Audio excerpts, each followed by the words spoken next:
Assalamualaikum warahmatullahi wabarakatuh.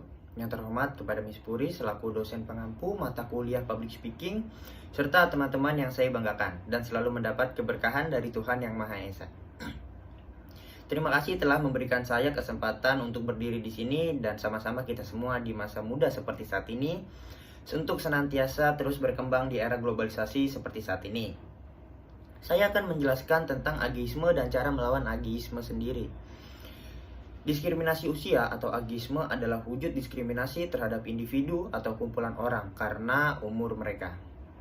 Diskriminasi usia merupakan satu set keyakinan, sikap, norma, dan nilai-nilai yang digunakan untuk membenarkan prasangka dan gerakan diskriminasi. Istilah ini dikenal pada tahun 1969 oleh A.S. Robert N. Butler untuk menggambarkan diskriminasi terhadap warga senior. Istilah ini juga digunakan untuk menggambarkan prasangka dan diskriminasi terhadap remaja dan anak-anak, termasuk mengabaikan ide mereka karena mereka terlalu muda, atau menganggap bahwa mereka harus berperilaku dengan cara tertentu karena umur mereka. Saya beri contoh. Ada seorang teman kamu sudah memiliki penghasilan dan membiayai dirinya sendiri. Namun kamu berkata, masih umur 18 tahun udah punya banyak uang ya, keren. Sekilas kalimat itu memang sangat lumrah untuk diucapkan, bahkan bisa menjadi sebuah motivasi-motivasi untuk mencapai suatu hal.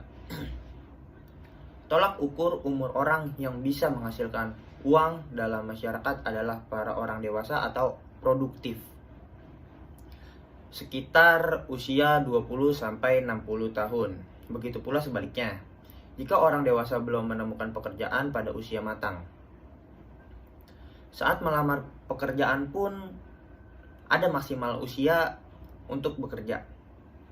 Jadi kalau ada orang lanjut usia membuka usaha dan setelah itu dia sukses, maka akan dipandang sebagai sebuah hal yang tidak wajar. Adanya stereotip masyarakat bahwa orang yang berusia lanjut hanya memiliki fisik lemah, kolot, dan sering dikatakan sudah habis masanya. Kini saatnya yang muda yang berkarya. Tidak hanya pemberian nilai kepada orang lain. Ageisme juga bisa terjadi pada diri sendiri. Misalkan, saya mau kuliah S1 pada saat saya umur 25 tahun. Tetapi terhalang oleh penilaian saya sendiri. Kayaknya udah ketuaan deh buat mulai kuliah S1 pada umur segitu. Pada kenyataannya sih sebenarnya sah-sah saja jika memang niat baik tersebut bisa dijalankan. Nah, di sini saya akan memberitahu 4 cara melawan ageisme. Yang pertama itu speak up. Berani mengutarakan rasa ketidaknyamanan jika ada yang dirasa mendekati diskriminasi usia seperti banyaknya pekerjaan kantor yang harus dikerjakan oleh anak baru dan pengurangan pekerjaan pada anggota yang sudah tua. Yang kedua ada up to date atau aktif.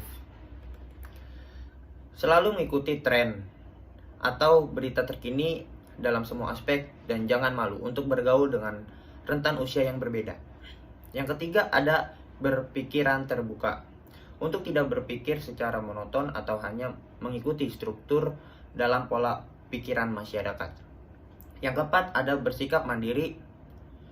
Bersikap mandiri dalam melakukan suatu hal, seperti belanja atau hanya sekedar berjalan-jalan, menyiapkan keperluannya secara mandiri. Ageisme ini bisa dialami oleh kalangan remaja hingga lanjut usia. Pada usia dewasa kita pun sudah melakukan konstruksi masyarakat supaya bisa membimbing anak-anak dan harus merawat orang tua sebagai balas budi. Ageisme bisa berpengaruh terhadap kesehatan mental seseorang, bahkan bisa berdampak buruk bagi kesehatan fisik seseorang. Hanya itu yang bisa saya jelaskan. Semoga dapat bermanfaat untuk kita semua. Kurang lebihnya saya mohon maaf. Wassalamualaikum warahmatullahi wabarakatuh. Terima kasih.